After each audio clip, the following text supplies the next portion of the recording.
What's up, YouTube? My name's Dez, and today I'm going to be taking you through my 29th place Uta deck profile from last weekend's PPG online treasure cup. It's a pretty simple deck, but I'm going to go through the list that I ran and some choices that I made in deck building as well as my matchups. So to start off, the Uta leader requires us to basically be running like minimum of 39 film cards in our deck. I went with 41. Just to be a little bit more consistent. My non-films were the 4 Izou, 3 8-drop Kid, and 2 zero-cost event. This can be a zero-cost event or 2K counters. I'll go into a little bit later why I chose the zero-cost event. And then I opted for 41 film, just maxing out on all of the vanillas.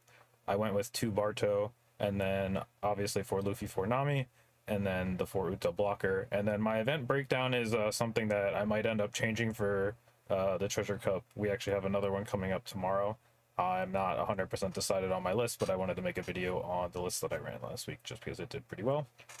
I ran 4 Backlight, 4 New Genesis, this card's insane, and 3 I'm Invincible. The Backlight and the Invincible ratios are what I'm thinking about playing with. But all together, it's a pretty simple deck. Not like a ton of choices you can make in deck building. You really only have 10 slots to play with, and 4 of them kind of have to be 2K counters. So we'll go into some deck building decisions here in a second.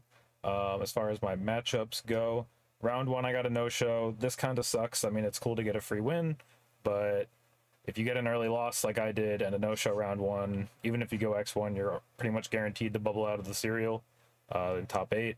Even if like you just have to hope that everybody else also had really terrible 1%, but free win round 1. Round 2 I played an Uta mirror, and the Uta mirror is really all about resource management. If they're on 8-drop Kid, green really has no out to 8-drop Kid. I mean, your best outs are out kidding them with your 8-drop Kid. Dofi's an okay out because it's a 10k body. Your only other out is really just 12-12 with I'm Invincible. That loses pretty hard to just blockers and stuff. So in the mirror, I like to try to not give them too many resources to defend their Kid. I'll just play for the try to win the board, drop my own Kid, and then once I'm safely behind Kid, I'll start giving them a little bit more resources. I can't remember if it was this one or this one where we kind of got into a little 8-drop Kid battle. But when we started the Kid battle, I had just double his hand size because I was controlling the board, and he went for the life and just gave me a bunch of cards, and I was at 0 life and he was at 3, but I had, 12 cards in hand and he only had 5. So it's pretty easy to win the 8-drop Kid battle there. I played a Katakuri round 3. This was really unfortunate. I just kind of basically lost to a Beji trigger I couldn't play around. And then he had 4 cards in hand, got out of a 10-11, is what it is. Couldn't really do much there. Purple Yellow Croc, I don't really know. I played Kid, I won the game. Sokka, this is my first Sokka. This is by far your worst matchup. You just kind of want to poke cards out of their hand and then get them in a situation where they have to drop blockers every turn, so it's hard to out their board, and then just get them down to 1 or 2 life, and then go for like a 5-7, 12-12, or a 9-9-9, something like that with I'm Invincible. That's usually how the matchup goes. Another mirror, same kind of thing. One of them was playing 10-drop Dofi and Kid. That's something I don't recommend. I just think it's better to be consistent with one strategy. Purple Luffy, this is probably your hardest matchup besides Sokka, but 8-drop Kid makes it pretty much a wash. They really have to get like the 7-9 vanilla or Kaido on the board before you hit your Kid turn. And even if that happens, Kid's still pretty easy to, or it's still pretty hard for them to out Kid.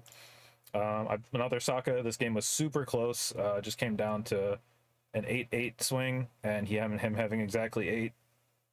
And then my last round was another Sokka. This was another insanely close game. If I was 1 card deeper in my deck, I would have hit the 3rd I'm Invincible, or the 2nd I'm Invincible, and been able to go 9-9-9, and he would have had exactly 9.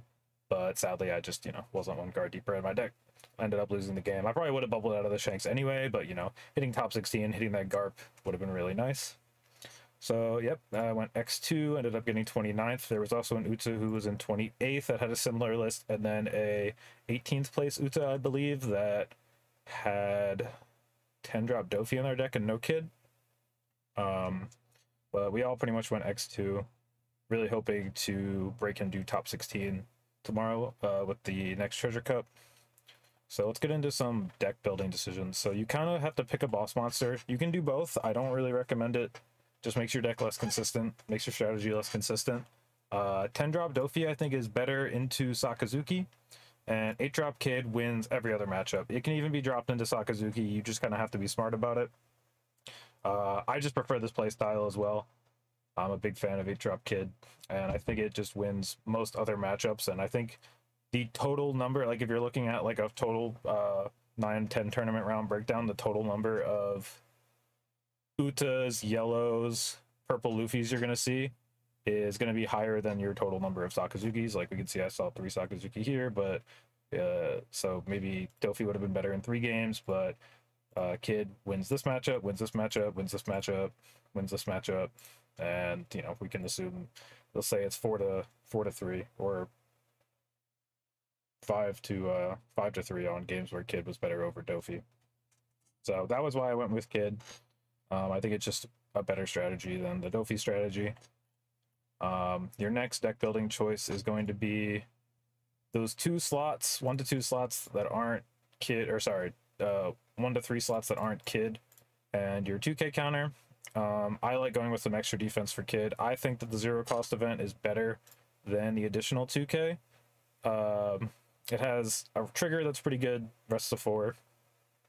You end up having a lot of non-counters in your hand, just based on like having 3 or 4 kids in your deck, 4 Luffys, and all these events. And it's essentially a 2K counter with trigger. If you want to go the 2K route, you can go Beppo, you can run Carrot. All of them are kind of terrible, so they don't really ever come up. Carrot maybe comes up slightly more because it's a 5-cost 5K body, but the effect is never relevant. None of the Dofi family 2Ks are ever going to be relevant either. And then your kind of last deck building choice is what goes in the like 2 to 3 extra film slots. So I went with Barto just because it's a lot better in the Dofi list. Law is just restand your Luffy, lets you get extra 7K swings in. It's really, really nice. Frankie is good into yellow. It's good into purple because they can't really deal with 5 costs. It's atrocious into Sakazuki, just dropping a 5-7 vanilla. It's pretty bad in the mirror too because it can just get backlit for 2 and removed. Law is your 3rd choice. It's kind of a high roll card. It's better into Sokka because it allows you to play it out on 2, and then for 1 you can play your Nami, you can draw with your Nami, that's 2 down, and you can swing 7 with lead and draw, you know, draw your cards. But it's mostly a high roll card. It's only good on 2. I like Barto because it's more effective later in the game.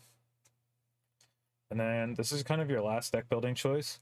How many backlights and how many invincibles? So I ran 4 backlight and 3 invincible. I'm thinking for the event tomorrow, we still have like 10 hours to submit our deck list, so I'm still kind of mulling it over. I haven't had a ton of time to test in between last event and this one with Valentine's Day and everything. I'm thinking I'm going to run 2 backlight and 4 invincible, maybe 3 backlight and 4 invincible. I really want to up the invincible count to 4. It's just a very potent card. So that's kind of where I'm at with the deck building decisions. That's most of the decisions you'll have building a deck. Sadly, we don't have a ton of other options to really look at. And with the Uta leader ability, we're so limited on space for like non-film cards. So in OP6, we'll be adding in the Mihawk. When EBO1 comes out, the deck actually gets a lot better because we get a second searchable film 2K. But after the OP5 meta is over, I'll probably won't be playing a ton of Uta until EBO1 comes out. It's a fun deck, and it was nice to have like a relevant mono green deck again, as I'm a big mono green player. But it's very linear, so I'm looking forward to playing something in OP06 that's a bit less linear. But this was my Uta deck profile for my 29th place Uta deck from the PPG Online Treasure Cup. Hoping to outshine this placement tomorrow. Hopefully get a top 16, maybe even a top 8. Get my first serial. But that is going to conclude the deck profile. Thank you guys for watching, and have a good night.